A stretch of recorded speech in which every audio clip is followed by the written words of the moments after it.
بسم اللہ الرحمن الرحیم نحمدہ ونصلی علی رسولہ الکریم اما بعد السلام علیکم ورحمۃ اللہ وبرکاتہ۔ آج ہم بات کریں گے کہ خواب کے اندر اسلحہ ویپن دیکھنا کیسا ہے۔ علامہ ابن سیرین رحمۃ اللہ علیہ نے خواب میں اسلحہ دیکھنے کی تقریباً 7 مختلف صورتیں بیان کی ہیں، ہر صورت کی الگ الگ تعبیر بیان کی ہے۔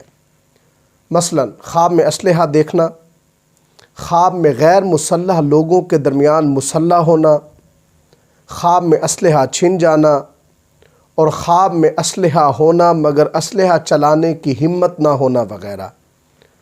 اگر آپ بھی ان صورتوں میں سے کسی صورت کی یا ان کے ساتھ ملتی جلتی کسی اور صورت کی تعبیر جاننا چاہتے ہیں تو اس ویڈیو کو آخر تک ضرور دیکھیں۔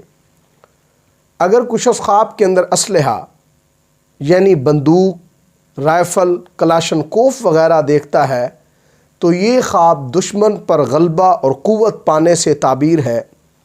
اسی طرح یہ خواب بیماریوں سے دفاع کی بھی علامت ہے۔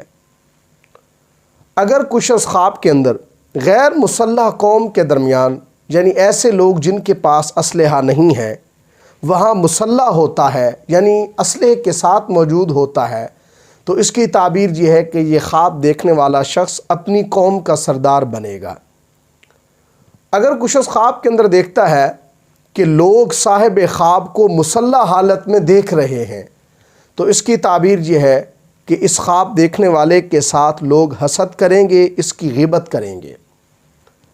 اگر کچھ شخص خواب کے اندر دیکھتا ہے کہ اس کے پاس اسلحہ ہے، ویپنز ہیں، اور وہ شخص اسلحہ چلانے پر بھی قادر ہے تو اس کی تعبیر یہ ہے کہ اس خواب دیکھنے والے کی ضرورتیں پوری ہوں گی۔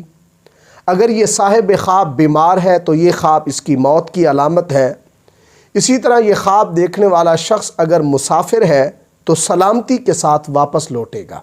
اگر کوئی شخص خواب کے اندر دیکھتا ہے کہ اس کے پاس اسلحہ ہے لیکن وہ اسلحہ اس سے چھین لیا جاتا ہے تو اس کی تعبیر یہ ہے کہ یہ خواب دیکھنے والا شخص جس شعبے میں بھی کام کرتا ہے یہ شخص اس شعبے میں کمزور پڑ جائے گا۔ اگر یہ شخص کسی سطح کا حکمران ہے تو اس کی اپنی حکمرانی پر گرفت کمزور پڑ جائے گی۔ اگر کوئی شخص خواب کے اندر دیکھتا ہے کہ اس نے اسلحہ پہنا ہوا ہے تو یہ خواب یعنی اسلحہ پہننا علم پر دلالت کرتا ہے جس کے ذریعے وہ جہالت کو دور کرے گا۔ اسی طرح خواب کے اندر اسلحہ پہننا یہ مال پر دلالت کرتا ہے جو صاحب خواب کو فقر سے، غریبی سے بچائے گا۔ اللہ تبارک و تعالیٰ سے دعا ہے کہ ہمارے لیے ہمارے خوابوں کو باعث رحمت اور برکت بنائیں۔ السلام علیکم ورحمۃ اللہ وبرکاتہ۔